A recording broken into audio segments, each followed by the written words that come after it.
Welcome back, class 9th. Today we are going to read about earthquakes, chapter 8 in your books. So, of course, whenever the term earthquakes comes to our mind, they're actually the tremors and vibrations in the crust of the earth, isn't it?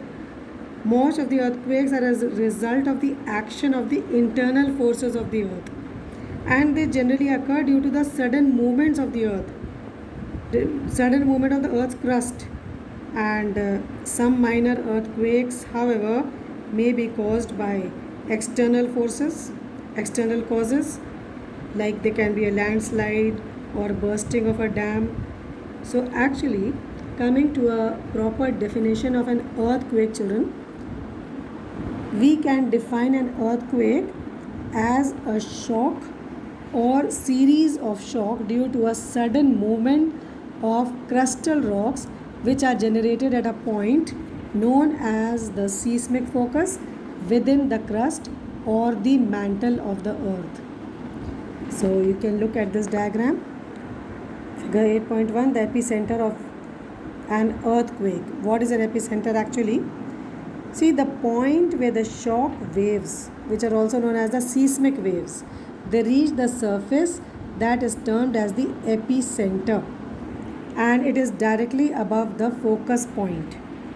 And the effect of the earthquake are greater if the seismic focus lies near the surface of the earth. So see, children, you can see in this diagram the point in the interior of the earth from where the earthquake tremors originate, that is known as the focus or the seismic focus. And the earthquake tremors move from the focus in all the directions, and the point on the earth, see this point on the earth's surface which is vertically above the focus, that is called the epicenter.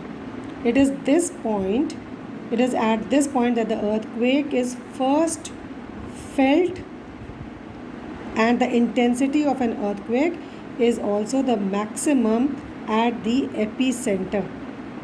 However, the effect of an earthquake is felt over a very large area. See, the effects are triggered off throughout, and the intensity of these tremors keep on decreasing with the increasing distance. The further we go, the intensity decreases from the epicenter. The further we go away from the epicenter, intensity will be decreased, of course. So the intensity of the earthquake is measured with the help of an instrument which is known as seismograph.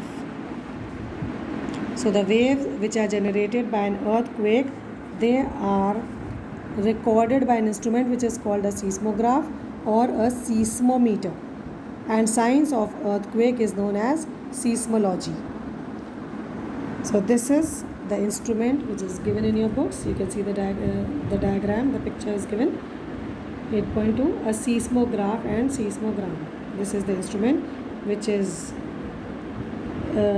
helps in measuring the intensity of the earthquake, and the science of study is called seismology. Science of studying of the earthquake is known as seismology. You can see this diagram. You might be asked to draw the diagram. So now see, children, earthquakes are one of the most hazardous natural phenomena because of the extent of damage to the life and property they cause all around, and man has been unable to control this disaster and is helpless against this natural calamity. So far, man has been able to find only the causes which lead to the violent catastrophic events. So actually, children, although they occur with great frequency, we can only feel a few of them. A still smaller number of them are destructive enough to be remembered, and the stronger earthquakes, though they occur only occasionally, they can cause immense loss to life and property. So we are going to read about some major earthquakes which we have experienced. You see the first example. One can judge the magnitude of destruction by the example of the earthquake which occurred on 31st of May 1970 in northern Peru, which resulted in 66,000 deaths, while on July 28, 1976, the casualty in the Tangshan, China earthquake was 250,000. See the number of people who lost their lives and property in Gujarat earthquake in India on January 26, 2001 was about 30,000. You can see the diagram in your book, figure 8.6, the Bhuj earthquake which occurred in Gujarat. See, the intensity of the earthquake was immense and so many people lost their lives and property. It is estimated that about 15,000 people were killed everywhere by this earthquake, and it was an earthquake of great magnitude on the earth. Then we have another example in our book about the Sumatra in Indonesia, which occurred on 26 December. So now see children, this was one of the greatest of the. So in 2004 in the Indian Ocean somewhere here, there was an undersea earthquake which occurred on December 26, 2004 with an epicenter which was off the west coast of Sumatra and Indonesia, and the earthquake triggered a series of devastating tsunamis along the coast of most landform masses which bordered the Indian Ocean, killing more than 225,000 people in 11 countries, inundating the coastal communities with waves up to 30 meters, which is about 100 feet. And this was the 9th deadliest natural disaster in modern history, in which Indonesia, Sri Lanka, India, Thailand, Myanmar, they were the ones which were hit the hardest of all. So see how destructive the earthquakes can be. Next is we come to the causes of the earthquake. See children, the crust of the earthquake is, the earth is unstable, and earthquakes are experienced in different parts of the world, which are the examples of the instability of the earth's crust. And large number of earthquakes occur every year. However, we do not feel all of them. Why? Because due to a number of reasons are there, we don't feel them. Some of the earthquakes can occur in far off places. Their impact may not be felt. Some minor earthquakes occurring at night also, they go unnoticed by us. So coming to the major causes of earthquakes, we can read are under the following heads: the volcanic eruptions, folding and faulting, plate tectonics, and anthropogenic factors as well. See, coming to the volcanic eruptions, which is one of the main causes of the earthquakes. The volcanic earthquakes are caused by the gas explosions. We have been reading about volcanoes in the previous chapter. Such earthquakes occur either simultaneously or with the eruption of, or more commonly in the period preceding an eruption. So before a volcano might erupt, it might trigger an earthquake, which are generally shallow in origin, and the area of disturbance is relatively small, rarely exceed a few hundred square kilometers, and intensity may be quite high near the volcano. So the intensity of the earthquake might be felt more near the volcano, and as with the distance, the intensity gets decreased. Violent eruption of the Krakatoa volcano, we have been reading about in the previous chapter as well, between Sumatra and Java Islands. This had caused a severe earthquake, the impact which was experienced till Cape Horn, which was 12,800 kilometers away. And this earthquake generated 30 to 40 meters high tsunamis, which killed about 36,000 people in the coastal area of Java and Sumatra. So far away its impact could be felt. And of course, as in the chapter of volcanoes, we've been reading about it, how the ash cloud reached into the even to the mesosphere, and the sound of blast were heard in Central Australia as well, and Philippines, and even 4,800 kilometers away in the Indian Ocean. So such volcanic eruptions always result in severe earthquake in a hazardous manner. So volcano and earthquake are also interrelated, and one can lead to the cause of the other. Earthquake is caused due to the volcano also. Coming to the next point, the folding and faulting, which is also known as crustal instability, a fracture in the rock along which there has been an observable amount of displacement, that is known as a fault. First and foremost, you should know what a fault is. Actually, see children, try to understand this. Most naturally occurring earthquakes are related to the tectonic nature of the earth. Such earthquakes are called tectonic earthquakes. So these earthquakes are also called tectonic earthquakes, and the Earth's lithosphere actually is a patchwork of plates. Try to understand how it occurs. The lithosphere of the Earth is a patchwork of many plates, and these plates remain in constant motion to release heat in the Earth's mantle and core. You can see here is a patchwork of plates, and these plates all remain in constant motion to release the heat in the Earth's mantle and core. The heat causes the rock in the Earth to flow on geological time scale, so that the plates move slowly but surely. They are always moving slowly but surely, volatile. Plate boundaries lock as the plates move past each other, which leads to a frictional stress.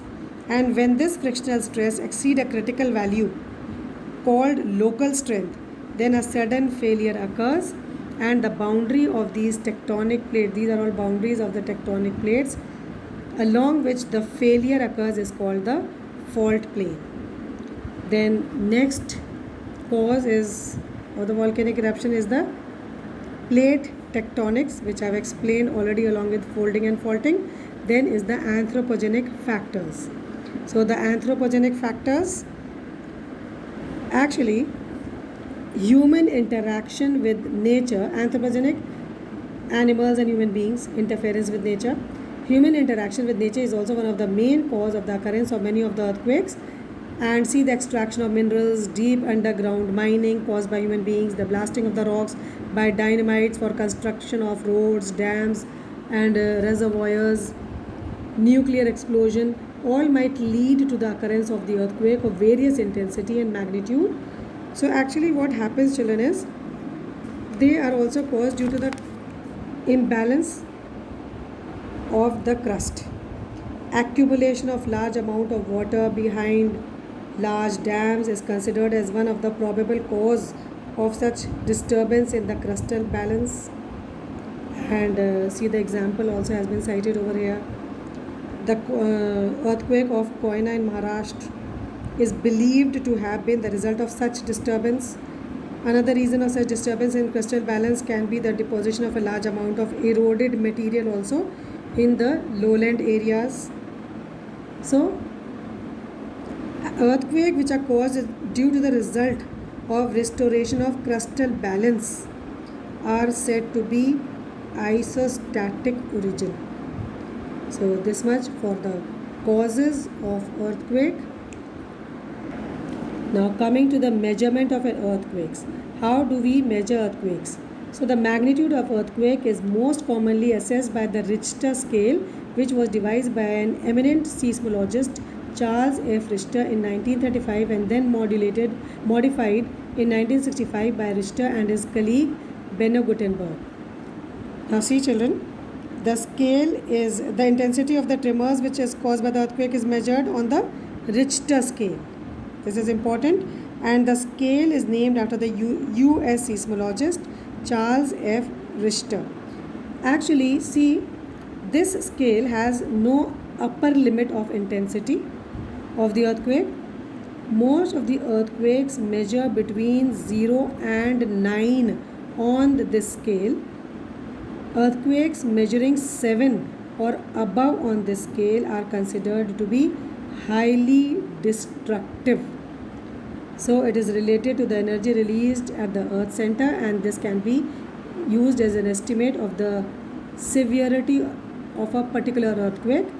And so as I have told you, neither there is a fixed maximum nor a minimum, but which are rated 8.4 on the Richter scale have been measured so far. Until now we have measured earthquakes as high as 8.4 on the Richter scale. So earthquake which measure 7 or above on the Richter scale are considered to be highly destructive. And see, children, generally the destruction by earthquake actually is described in the terms of the damage which is caused to the buildings, dams, bridges, and other structures as reported by witnesses. So, all man made property. That is generally what we consider destruction as. Coming to the distribution of earthquakes. So, of course, the earthquake have a definite pattern of distribution like the volcanoes. They are generally associated with volcanoes. The distributional pattern of the earthquake is shown in figure 8.4, vividly shown that there are three major belts in the world in which the earthquakes frequently occur. So we are going to see in 8.4 figure, you can see in your books it is given 8.4, you can see the location of the major earthquakes and volcanoes. So both earthquakes and volcanoes are closely associated. I'll be showing you the diagram of the Circum-Pacific belt also when we come to it. So these earthquake belts, which it can be divided into our first is the Circum-Pacific belt or the convergent plate boundary, then the Mid-Atlantic belt, which is the divergent plate boundary, and then we have the Mid-Continental belt and the interplate seismicity. Now see children, coming to the Circum-Pacific belt, let me explain to you with the help of a map. The Circum-Pacific belt we have been doing in your last chapter also. Look at the map of the Circum-Pacific belt.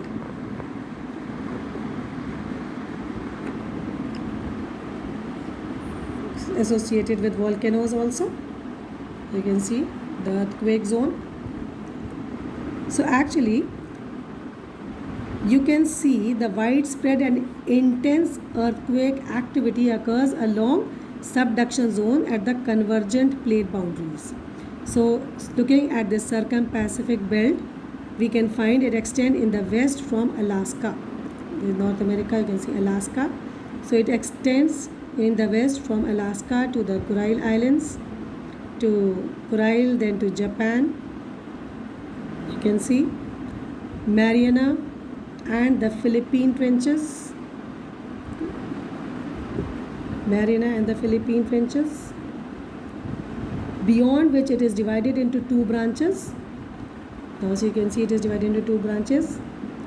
The one is going toward the Indonesian trench and the other one toward the Kermamak Tonga trench to the northwest of New Zealand. On the eastern side of the Pacific Ocean, you can see the Pacific Ocean. On the east side of the Pacific Ocean, the earthquake zone follow the west coast. You can see the west coast. It follows the west coast of North America and it continues from here southward along with Peru and Chile trench of the west coast of South America. Most of these earthquakes have the focus more than 25 kilometer deep, and about 66% of the total earthquake of the world are recorded in this belt alone. So you can see the horseshoe shaped Circum-Pacific belt, as in the chapter of volcanoes also we have done. So they are closely associated. Volcanoes and earthquakes are found mostly in the same belt. About 66% of the total earthquakes of the world are to be recorded in this belt alone. Coming to the Mid-Atlantic belt. Now Mid-Atlantic belt, the belt of earthquakes extend along the mid-oceanic ridges and several islands near the ridges of the Atlantic Ocean. Mid-Atlantic belt, this one, the Atlantic Ocean. So here we can see the sea floor spreading of it is the main cause. The main cause of the Mid-Atlantic belt is because of the sea floor spreading. Earthquake of the moderate and mild intensity with shallow focus, which is less than 70 kilometers deep, are recorded in this belt, and the Rift Valley of East Asia as well as the Red Sea, they are considered to be an extension of the Mid-Atlantic belt. And coming to the Mid-Continental belt, so see the Mid-Atlantic belt just as where the volcanic belt is found. Again, the mid-continental belt, this also follows the volcanic belt. The earthquakes belt extend along the alpine mountain system of Europe, North America, through Asia Minor, the Caucasia, Iran, Afghanistan, Pakistan, and the Himalayan mountain system, including Tibet, Pamir, Tian Shan, Altai, and the mountains of China, Myanmar, and East Siberia. And this zone is characterized by the larger earthquakes of shallow origin and some of intermediate origin, and deep focus earthquakes are about absent in this belt. About 21% of the total earthquakes are recorded in this belt. Let me show you the map also for this. So see, we can say that the earthquake belt which extend along the alpine mountains of Europe, then North America through Asia Minor, and coming to the Caucasus Mountains, Iran, Afghanistan, Pakistan, and then to the Himalayan mountains in India, including the Tibet. You can see the somewhere here. Then coming to Tibet, Pamir, the Pamir North, and the Tian Shan, the Altai, and the mountains of China and mountains of Myanmar and eastern Siberia. All these mountains, this mountain belt, this zone is actually characterized. You can see in your books now, this zone is characterized by larger earthquakes which are of shallow origin, some of our intermediate origin. So this much for the distribution of the volcanoes. And coming to the interplate seismicity also. See children, although most of the world's seismicity occurs along the plate boundaries, the continental platform also experiences infrequent and scattered shallow focus earthquakes, and this zone of earthquake in East Africa, Western USA, and the Peninsula India, they are most striking.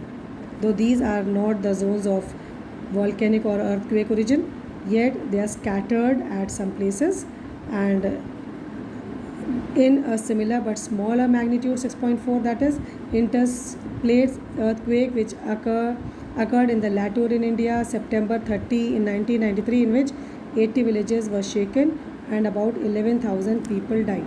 So we can say that these earthquakes are probably associated with incomplete rifting.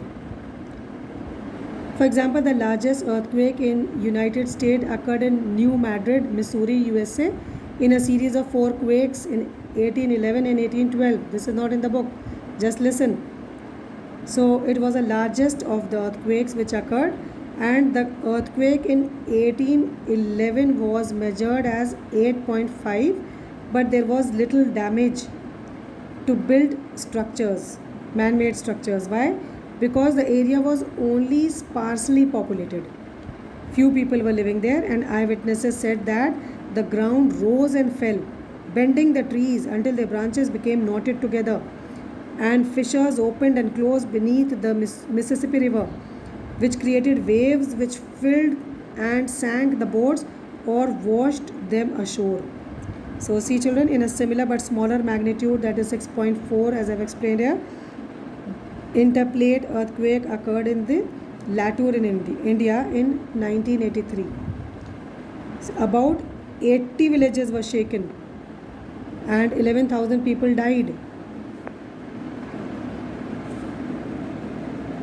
This is an area which is not known to have had an earthquake for comparable size of historic times. So since historical times, this area is not known to have any earthquake of this size. So although these continental interplate earthquakes may be large, but they are infrequent. They are not very frequent. And in terms of the total energy which is released by seismicity every year, they only account for 0.5%. So though they are very rare, but you never know when nature might play havoc. So this much for today children. In my next video, we are going to read about the constructive and the destructive effects of earthquakes and also about the tsunami I am going to explain and forecasting of earthquake. Till then, goodbye. Go through the video and try to follow